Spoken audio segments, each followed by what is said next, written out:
Masechet Souka, traité Souka, Daf Lamed Aleph, feuille numéro 31. Nous sommes à la deuxième ligne, Tanour Rabanan, nos sages ont enseigné dans une braïta. Souka Gzula, une souka qui a été volée. Vers Mesaker Birshut Rabim, et celui qui met le chaume d'une souka dans le domaine public, Rabbi Eliezer possède. D'après Rabbi Eliezer, c'est pas valable. Chachamim Marchirim, et les sages disent que c'est valable. Amar Rav Nachman dit Machloket Beshetokef et Travero. La discussion concernant celui qui a volé une souka, c'est lorsqu'il a pris un autre de force, Veotsio Bisukato, et l'a sorti de sa souka pour se mettre à la place. Vers Rabbi Eliezer le Tabé, et Rabbi Eliezer suit son opinion d'Ama En Adam Yotse Lechovato Besukato Shel Chavero, car il a dit qu'un homme ne peut pas se rendre quitte de son obligation dans la souka d'un autre. Et si on dit que un terrain, lorsqu'il est pris de force, il change de propriétaire, souka gzulahi, alors c'est effectivement une souka volée. Veinami karka enani gzelet, et même si on va dire que le terrain ne change pas le propriétaire, souka sheulahi, alors ça s'appelle une souka empruntée.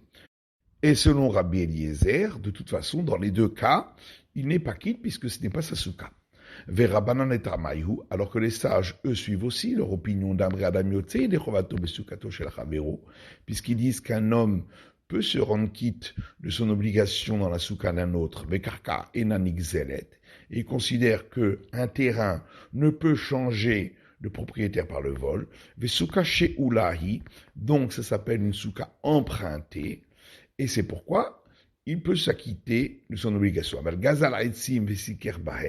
Par contre, s'il a volé du bois, et avec cela, il a utilisé ce bois pour le chaume sur sa souka, livré à Hakol, Eino et la Demeresim. D'après tout le monde, les sages ont institué que lorsqu'on vole du bois et qu'on l'utilise pour un bâti, on n'a pas besoin de le rendre pour faciliter ainsi la repentance du voleur, pour ne pas avoir besoin de détruire sa structure.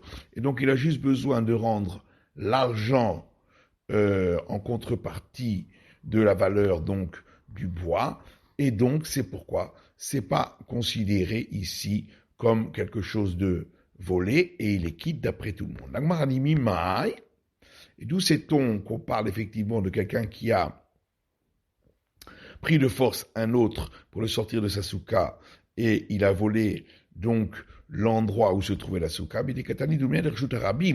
puisque on a parlé de la souka volée juste avant de parler de celle qui se trouvait dans le domaine public.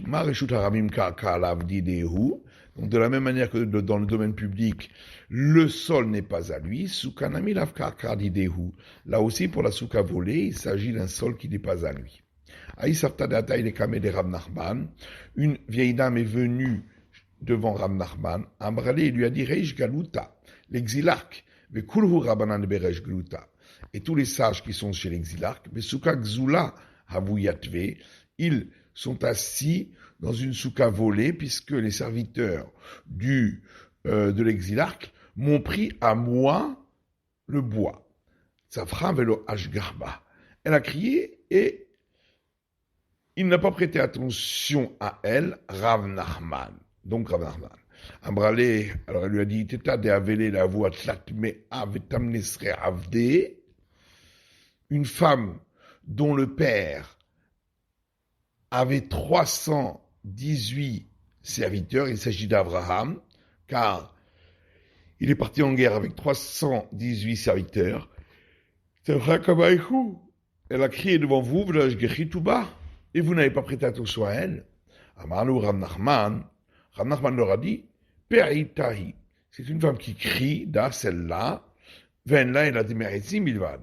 Mais en réalité, elle n'a pas le droit au bois, mais uniquement à la contre-valeur du bois. Amar Ravina, Haike Shura de Metalalta. Ravina dit, la poutre d'une souka d'Exula qui a été volée, Avdele Rabbanan Takanta Mishum Takanat Meresh. Les sages ont institué qu'on n'a pas besoin de la rendre telle qu'elle, de la même manière qu'ils ont institué pour toutes les poutres, lorsqu'elles ont été placées dans un bâtiment, qu'on n'a pas besoin de les rendre elles-mêmes, mais uniquement la contre-valeur. La Gemara dit Pshita, c'est évident. Mashaname Aitzim, en quoi ce serait différent des bois dont on a parlé au départ? Maoul était Aitzim Shriché. On aurait pu croire que les bois, on en trouve facilement. Avalhaï lo shricha, mais une poutre, on ne trouve pas facilement. Et malo, peut-être que là, les sages n'auraient pas institué qu'on doit rendre la contre-valeur, mais qu'on doit rendre la poutre elle-même. Kamash Malan, c'est pourquoi on vient nous apprendre que là aussi, on rend que la contre-valeur. Hanemide bego shivra. Mais ça, c'est seulement lorsqu'on est durant les 7 jours de la fête. Aval les betar shivra, mais après les 7 jours de la fête, puisque de toute façon, on va démonter la souka, hadar berene, là, il faudra rendre la poutre elle-même. Ve'ir havro betina. Par contre, si la poutre avait été fixée avec du ciment, afilu lachar shiva anami yariv le deme, même si c'est après les 7 jours, il lui rendra la contre-valeur puisque il ne pourra pas la déceler du bâti. Tana, il y a une braïta qui dit yavesh pasoul, le loulav desséché n'est pas valable, comme c'est écrit dans la Mishnah, Rabbi Yehuda marchir, mais Rabbi Yehuda lui considère que c'est valable. Amar Rava dit machloket, mais loulav.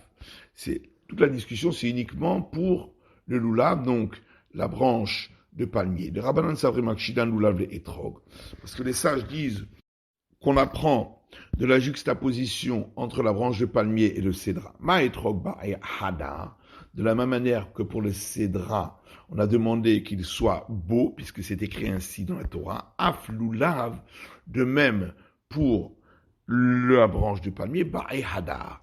Il a besoin d'être beau, c'est pourquoi s'il est desséché, il n'est pas valable. Rabbi Yehuda, ça va. Donc Rabbi Yehuda pense l'omakshinan lulav le etrog, qu'on n'apprend pas de la juxtaposition entre la branche de palmier et le cédra. Par contre, pour ce qui est du cédra, d'après tout le monde, il doit être beau. La Gemara dit est-ce que vraiment Rabbi Yehuda n'a pas besoin pour la branche de palmier qu'elle soit belle? Pourtant il y a une Mishnah qui dit Rabbi Yehuda dit Yogdenu milemala. Si les feuilles de la branche de palmier se sont écartées l'une de l'autre, il faudra les remettre ensemble en les attachant par en haut. Maïtamaï, pourquoi donc la mishum de Ba'e Hadar, n'est-ce pas parce qu'il faut qu'il soit beau? Lo, non. C'est comme c'est écrit là-bas la raison. Rabbi Yehuda Omer, Rabbi Yehuda dit Bishum Rabbi Tarfon, non Rabbi Tarfon, Kapot Temarim. C'est écrit dans le verset, une branche de palmier dattier dont les feuilles sont bien serrées. Kafut, donc il faut les serrer ensemble. Et Maya Paroud, Irtefenu. Donc si elles étaient écartées les unes des autres, il faudra bien les serrer ensemble. La Gemara dit est-ce qu'on n'a pas besoin que la branche de palmier soit belle? Pourtant, il y a une Mishnah qui dit on attache ensemble les différentes espèces que avec quelque chose qui est de la même espèce, dit vrai Rabbi Yehuda, parole de Rabbi Yehuda. Maïtamaï, pourquoi? La Mishum de Ba'e Hadar, n'est-ce pas parce que Rabbi Yehuda a besoin que ce soit beau? L'eau, non.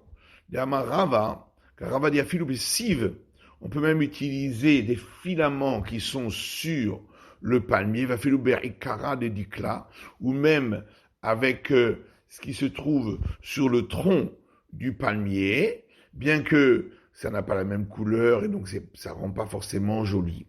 Alors quelle est la raison de Rabbi Yehuda là-bas? C'est parce qu'il pense que les espèces de Sukkot, il faut les attacher ensemble.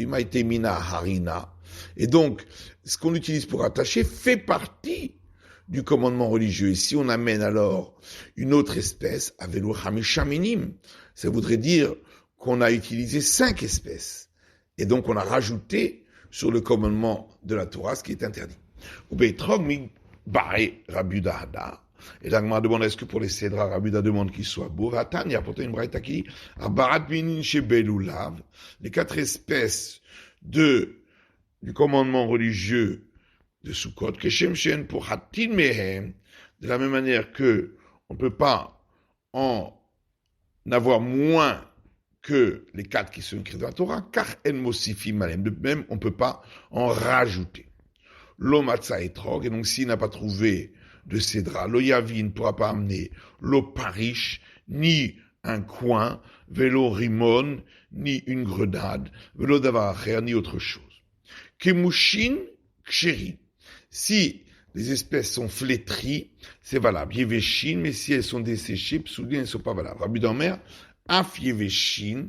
Rabbi Uda dit, même si elles sont desséchées, elles sont valables. Vama Rabbi Uda.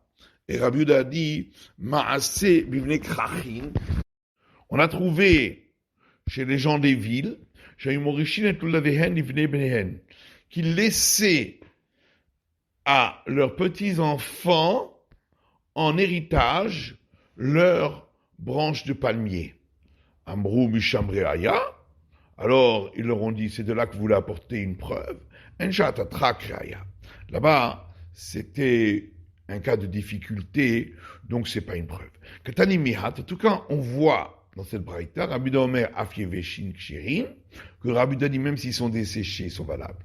Maïla va être n'est-ce pas, ça s'applique également au cédra? Lo, alula, non. Ça s'applique uniquement à la branche de palmier. À Mamar, alors on reprend ce qu'on avait dit auparavant, Shem Shen Pochatin Mehem, de la même manière qu'on ne peut pas prendre moins que 4 espèces, Kachen Mossi Finalehem, de même on ne peut pas en rajouter en plus. Pshita, c'est évident, c'est une interdiction de la Torah. Mao de Temaou, il va à Rabbi Yuda Lulav Tzech Eged. Qu'est-ce que j'aurais pu croire? Étant donné que Rabbi Yuda a dit que les espèces ont besoin d'être attachées ensemble, Vimaitimina Harina. Et donc s'il amène une espèce en plus, mais qu'il ne l'attache pas avec, donc les espèces qui sont écrites dans la Torah sont d'un côté, et l'autre espèce en plus est de l'autre côté. Donc on pourrait considérer qu'il n'a rien rajouté. Comme je parle, c'est pourquoi on vient nous apprendre que non, c'est quand même interdit. À Mamar, alors on reprend l'enseignement qu'on a vu plus haut, le Matzah et Trok, s'il n'a pas trouvé le Cédra, le Yavi, le Rimon, ne pourra pas apporter ni grenade, vélo parish, ni coin, vélo d'avacher, ni autre chose. Pshita, c'est évident. Ça ne peut pas remplacer le cédra. Maoud était malaïté. On aurait pu croire qu'il doit quand même amener une autre espèce, qui est riche et l'otishta kartora tetrok, afin de ne pas oublier l'injonction d'avoir un cédra. Quand moi je parle là, c'est pourquoi on vient nous apprendre que non. Pourquoi Zinin de Nafik Roba Miné pourrait en sortir une catastrophe d'Atel et Misrach. Les gens vont s'habituer à apporter un autre fruit à la place et finiront par faire toujours ainsi. Tâche pas. Ça, on vient écoute l'enseignement d'une braïta. Etrog Ayashan, un vieux cédra, pasou n'est pas valable. Rabbi Uda marchir, et Rabbi Uda a dit que c'est valable. Tufta des Rava. C'est donc une objection contre Rava. Tufta, c'est bien une objection, puisqu'on voit que Rabbi Uda autorise le cédra desséché. Velo ba'ehada. Est-ce que vraiment Rabbi Uda n'a pas besoin pour le cédra qu'il soit beau? Veha anantenal, pourtant on a vu dans notre Mishnah. Ayarok kekarti. Si le cédra est vert comme un poireau, Rabbi Meir marchi, Rabbi Meir dit que c'est valable et Rabbi Uda possède. Et Rabbi Uda dit que ce n'est pas valable. La Mishum de ba'ehada, n'est-ce pas, parce que il demande qu'il soit beau. Lo, Mishum de logamar pera. C'est parce que s'il est vert comme le poireau, c'est que le fruit n'est pas encore arrivé à maturité. Là, je parviens à écouter rétro katan, la mesure minimale pour le cédra, Rabbi Meir Omer qui est égoz. Rabbi Meir dit, c'est le volume d'une noix. Rabbi Omer qui est betza. Rabbi Uda dit le volume d'un œuf. La Mishum de ba'ehada, n'est-ce pas parce que Rabbi Uda veut qu'il soit beau? Lo, Mishum de logamar pera. Non, c'est parce que s'il fait moins que ce volume, on considère que le fruit n'est pas encore arrivé à maturité. Tâche pas. Viens, écoute. Ou Begadol, la Braïta dit, si c'est un grand cédra, que les Shechosnaïm Beado Ahat, il n'est valable que si on peut en prendre 2 dans une seule main. Dit Rabbi Uda, ça c'est les paroles de Rabbi Uda. Rabbi Yossi Omer, Rabbi Yossi dit, Afilu Echad Bishti Yadav, même si on peut n'en prendre que 1 dans les 2 mains, c'est valable aussi. Maïtama, et quelle est la raison de Rabbi Uda? la Mishnah Hadar, n'est-ce pas, parce que lui veut qu'il soit beau. Non. Kevanama Rabba. C'est parce qu'étant donné que Rabba dit Lula Beamin Vetrog Ismol, que la branche de palmier avec les myrtes et saules doit se trouver dans la main droite et le cédra dans la main gauche, il peut arriver qu'il est interchangé. Va-t-il à Pouchinou? Maintenant, il veut les remettre chacun dans la bonne main. Va-t-il les saouler? Et s'il ne peut pas prendre deux de ces cédras dans une seule main, eh bien, à ce moment-là, lorsqu'il prendra le cédra et les autres espèces dans la main, le cédra pourrait tomber et devenir impropre pour le commandement religieux. C'est pourquoi Rabbi Yuda interdit. Vela le Rabbi Yuda à Ketivadar. Mais qu'est-ce que fait Rabbi Yuda du fait que dans le verset c'est écrit quand même pour le cédra le terme Hadar, qui veut dire beau? Haou Hadar bilano mishana leshana. Il a une autre explication sur ce mot Hadar. Ça veut dire qu'il reste dans son arbre d'une année sur l'autre. C'est le propre du cédra. Chez la Sherav Shalir Anidachat, la Mishnah a parlé d'une branche de palmier qui provient d'un arbre idolâtré ou d'une ville qui a pratiqué l'idolâtrie et où on doit tout brûler. Et on a dit que c'est pas valable. La demande chez la Shera Passoul. S'il vient d'un arbre idolâtré, c'est pas valable. Et Rava, pourtant Rava dit Lulav chez la Avodazara, une branche de palmier qui provient d'idolâtrie.